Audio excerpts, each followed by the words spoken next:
దుర్బలులు, అసమర్థులు, పిరికి వాళ్ళు, సత్తా లేని వాళ్ళు మాత్రమే బూతులకు లేదా ఇలాంటి అసభ్యకరమైన వాటికి ఇష్యూస్ను డైవర్ట్ చేయడానికి, అసలు ఇష్యూస్ను అడ్రస్ చేయకుండా జడిసి పక్కకు పోవడానికి ఇచ్చేస్తారు తప్ప జగన్మోహన్ రెడ్డి గారు కానీ వైఎస్ఆర్సీపీ కానీ ఎప్పుడూ అలాంటి దుర్బలత్వంలో లేదు. స్ట్రెంగ్త్ నుంచి మాట్లాడతాం కాబట్టి చిల్లర విషయాలను వాటిని పెద్దవి చేసో లేదా ఎక్కడో పాసింగ్ దీనిలాగా వచ్చిన ఇలాంటి వ్యాఖ్యలను దానినే భూతద్దంలో చూపో ఒక లేని ఇష్యూని క్రియేట్ చేసే ప్రయత్నం ఎప్పుడు మేము చేయలే. అది మాత్రమే చేయడం టీడీపీకి అలవాటు.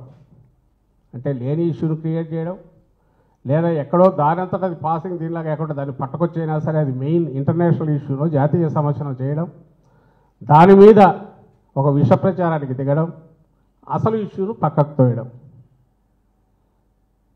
ఇది టీడీపీకి చంద్రబాబు నాయుడు గారికి అలవాటు. అదే మళ్ళీ చేశారు.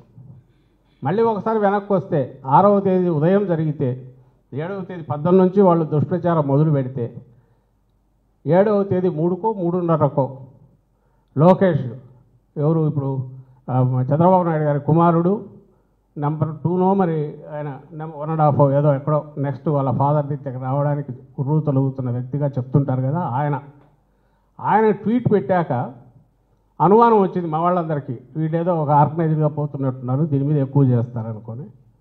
సో నిజంగా ఎవరన్నా ఇదే ఎవరిని సాక్షి మీడియా అప్పుడే దానికి సంబంధించి స్టేట్మెంట్ ఇచ్చింది, ప్రకటన చేసింది. ఛానల్కి ఇది ఎలాంటి సంబంధం లేదు, ఇలాంటి వాటిని ఎంకరేజ్ చేయము, దానికి సంబంధించి ఖండిస్తున్నాము. అండ్ అది ఆయన వ్యక్తిగత అభిప్రాయం అయినప్పటికీ అది కరెక్ట్ కాదని అప్పుడు చెప్పాము. మా స్టాండ్ ఇప్పటికే అది సాక్షి మీడియా స్పష్టంగా స్క్రీన్ మీద బిగ్ బ్రేక్ కింద పెద్ద స్టేట్మెంట్ ఇచ్చింది. ఆ అనలిస్టు జర్నలిస్ట్ కృష్ణరాజు ఆయన స్టేట్మెంట్ ఇచ్చాడు.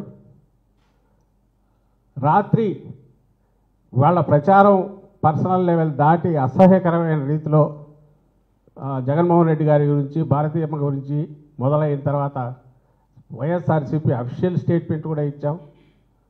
ఇది పార్టీకి సంబంధం లేదు, సాక్షి మీడియా ఆల్రెడీ ఇది చేసింది, ప్లస్ అతను ఇచ్చాడు. పార్టీ ఇలాంటి వాటిని ఎంకరేజ్ చేయదు, దాన్ని పూర్తిగా ఖండిస్తున్నామని చెప్పాం. ఇలాంటి వాటికి స్కోప్ ఇవ్వకూడదని చెప్పాం. దయచేసి దీని ఇంతటితో వదిలేయండి అని కూడా చెప్పాం. ఇది 7వ తేదీ జరిగింది. 8వ తేదీ ఇంకా ఎక్కువైంది.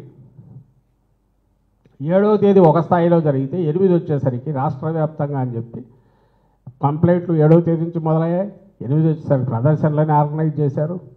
ఇంకా ఆ దుర్భాషలు కానీ, వీధుల్లో వీళ్ళు దిష్టి బొమ్మలను దగ్ధం చేయడం కానీ, సాక్షి ఆఫీసుల మీదకి వెళ్ళడం కానీ, ఇంకా దాని అరాచకానికి పరాకాష్ఠగా కనపడుతుంది. అర్థం కాని విషయం, నిజంగా ఎవరైనా డెలిబరేట్ చేసినా కూడా, అంటే కావాలని ఇవ్వడం అనింటి నాది పొరపాటు అయిపోయిందంటే అక్కడికి వదిలేస్తారు. అలాంటిది ఎలాంటి ఉద్దేశము లేకుండా అనుకోకుండా జరిగిన దాని మీద అప్పుడే కూడా ఒక స్టేజ్ వరకు రియాక్ట్ అయ్యి నిన్న కొమ్మినేని చెప్పిన దాంట్లో నేను కూడా చూశాను.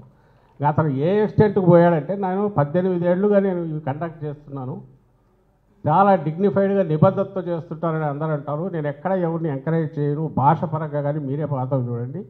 ఇక్కడ కూడా వారించబోయాను. మేబీ ఇప్పుడు మీ స్టేట్మెంట్స్ చూస్తుంటే ఇంకా గట్టిగా చెప్పిండాల్సిందేమో, అది నాదే పొరపాటని ఓన్ కూడా చేసుకొని క్షమాపణలు కూడా కోరాను. ఏం కావాలి అంతకంటే నాకు అర్థం కావట్లా. ఎవరు మొండిగా ఏది ఇది మళ్ళీ చెప్తున్నా, ఇది కృత్రిమంగా ఆర్గనైజ్ చేసిన వాళ్ళతో నడుపుతున్న ప్రదర్శనలు ఇవన్నీ. They are not natural. సహజంగా ఎవరికో కోపం తన్నుకొని వచ్చినవి కాదు. ఎందుకు కాదు అని అంటే ఆ దాంట్లో ఉద్దేశం లేదు, అది ఒక ప్రచారం కింద ఎవరు మార్చుకోలే, దాని జనం కూడా ఎవరు పట్టించుకోలే. మీ తెలుగుదేశం పార్టీ వాళ్ళు అక్కడ ఉన్న కొద్దిమందిని ఆర్గనైజ్ చేసి లేదా రాష్ట్ర వ్యాప్తంగా ఆర్గనైజ్ చేసి అధికారంలో ఉన్నారు కాబట్టి తప్పుడు కేసులు పెట్టి హెరాస్ చేయడానికి దీన్ని వాడుకుంటున్నారు. అంతా చేసి ఈ 3 రోజులుగా ఇది అయిన తర్వాత 7వ తేదీ అయ్యి నిన్నటికి వచ్చేసరికి చంద్రబాబు నాయుడు గారి స్టేట్మెంట్. ఆయన కూడా మళ్ళీ ఇది పెట్టాడు, ఏది ఆ వీడియో పెట్టి కృష్ణరాజు కామెంట్స్ పెట్టి, మళ్ళీ తర్వాత పవన్ కళ్యాణ్ గారి స్టేట్మెంట్, ఆ తర్వాత ఆయన ట్వీట్.